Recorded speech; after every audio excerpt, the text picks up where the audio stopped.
How to delete YouTube channel permanently on phone. Let's get started. Launch your YouTube app. Now navigate to the U tab. Once you're over here, you're gonna find this option Google account. Click on that. Now head over to the tab Data and Privacy.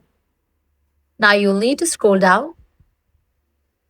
Once you find the option of Delete a Google service, click on that. Now you'll need to verify your email address, so type in your password. Once you type in, click on Next. Now click on the delete icon for YouTube.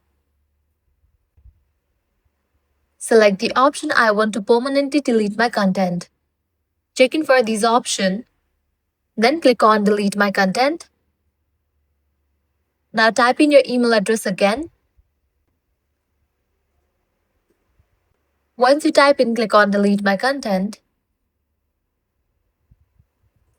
And just with that, you have deleted your YouTube channel details. So this way you can easily delete YouTube channel permanently on phone. If this guide helped you out, don't forget to like, share and subscribe.